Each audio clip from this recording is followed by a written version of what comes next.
passage. Occuper du temps de cerveau disponible, que notre cerveau, que notre esprit soit toujours diverti, mais toujours vers l'extérieur. Notre ADN, depuis notre naissance, contient toutes les informations pour que notre corps sache comment fonctionner, que nos cellules, nos organes sachent comment elles doivent fonctionner pendant tout le reste de notre vie.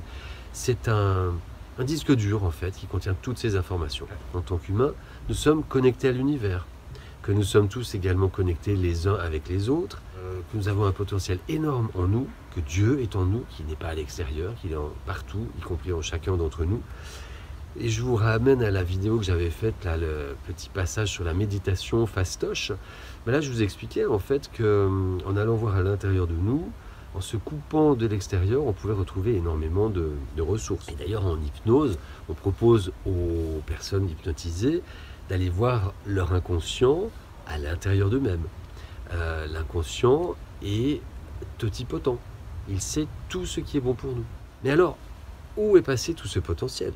On nous dit depuis qu'on est petit qu'on n'utilise que 10 à 15% de notre cerveau. Mais alors ça veut dire qu'il y a 90% qui sont utilisables, mais pas utilisés. Alors, comment se fait-il ?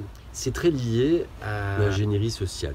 Je vous ramène à la vidéo sur le consentement. Comment arrive-t-on à nous faire dire oui à un système qui ne nous convient pas ? On arrive à capter notre attention, mais toujours des choses à l'extérieur de nous. Les religions nous parlent d'un Dieu qui est à l'extérieur de nous, alors que Dieu est partout, y compris en nous. La médecine propose la cause des maladies à l'extérieur, alors qu'en naturopathie, on va plutôt parler de terrain. Le terrain, c'est nous. L'industrie du divertissement, les réseaux sociaux. Comment arrive-t-on à nous rendre addicts à ces réseaux sociaux ? Il faut occuper du temps de cerveau disponible, que notre cerveau, que notre esprit soit toujours diverti, mais toujours vers l'extérieur. Le développement personnel propose de se reconnecter à soi. À l'intérieur de nous, il doit se passer des tas de choses très intéressantes. Sachant que aussi de base, nous les humains, nous avons besoin de la nature. Et la nature, c'est des lieux de haute vibration et c'est des lieux qui nous font nous-mêmes monter en vibration.